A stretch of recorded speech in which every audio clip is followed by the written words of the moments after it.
नमस्कार मित्र हो, स्नेहांकुर देशिंगवर आपले सहर्ष स्वागत।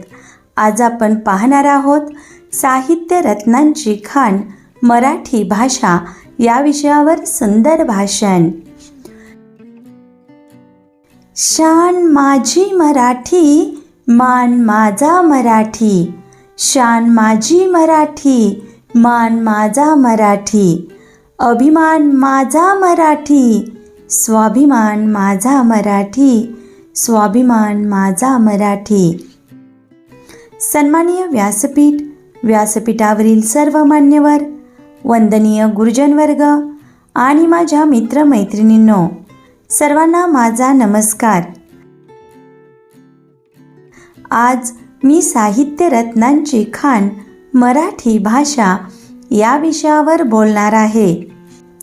आपली मराठी भाषा ही साहित्य रत्नांची खाण आहे। आपली मराठी ही मातृभाषा आहे।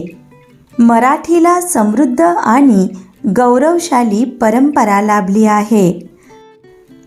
अनेक संतांनी, कवी आणि लेखकांनी मराठी साहित्य समृद्ध केले आहे।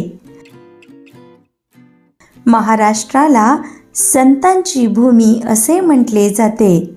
संत ज्ञानेश्वर, संत तुकाराम, संत नामदेव, संत एकनाथ यांनी आपल्या साहित्य रचनेतून मराठीला वैभव मिळवून दिले।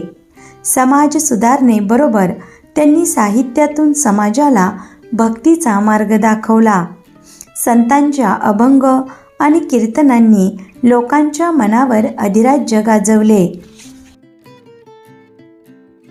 मराठी भाषा ही गोड, साधी आणि प्रभावी आहे। कुसुमाग्रज, पु ल देशपांडे, केशवसूत, वि स खांडेकर, साने गुरुजी यासारख्या महान साहित्यिकांनी मराठी साहित्यात मोलाची भर घातली। कथा, कादंबरी, कविता, नाटक, अभंग अशा विविध प्रकारांनी मराठी साहित्य समृद्ध झाले आहे। पोवाडे, भारुडे, गवळणी, लावणी, ओव्या इत्यादीने मराठी साहित्य नटले आहे। मराठी भाषा ही महाराष्ट्राची शान आहे। मराठी आपल्या संस्कृतीची ओळख आहे। आपण मराठी भाषेचा अभिमान बाळगला पाहिजे। मराठी साहित्याची खाण कधीही न संपणारी आहे।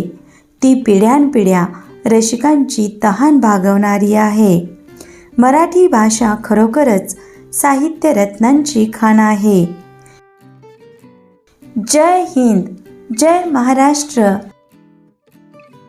धन्यवाद मित्र हो, अशाच प्रकारच्या नवनवीन सुंदर भाषण व निबंधासाठी स्नेहांकुर देशिंग अवश्य सबस्क्राईब करा।